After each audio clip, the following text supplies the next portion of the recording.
আর কোনো পাতাতে লেখা নাই সাদাকাল্লাহুল আজিম, না বুঝেননি মনে হয়। কোরআন হাদিসের কোনো পাতাতে কালো কালি খরচ করা হয়নি যে কোরআন তেলাওয়াত শেষে সাদাকাল্লাহুল আজিম বলো। কথা কি বুঝতে পেরেছেন? তো যেটার দলিল নাই সেটা আমল করার কোনো প্রয়োজন নাই।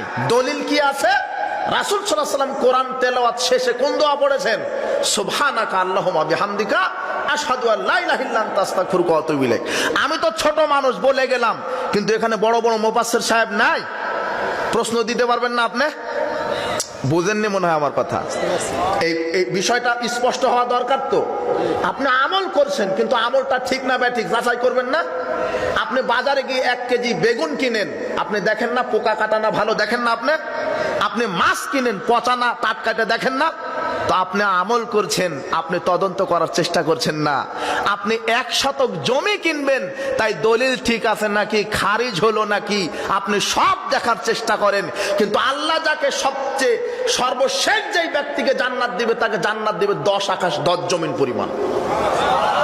এত বড় জান্নাত দিবে, তো সেই জান্নাতে যাওয়ার জন্য আপনি যে আমল করছেন সেই আমল ভুয়া না টাটকা এটা আপনার যাচাই করার প্রয়োজন নাই। জাতিকে বোকা বানাচ্ছে এক শ্রেণীর এই আলখাল্লা পড়া খানকা মাজারের এই পীর পূজা কবর পূজার এই হুজুরেরা জাতিকে বোকা বানিয়ে রেখেছে। এরা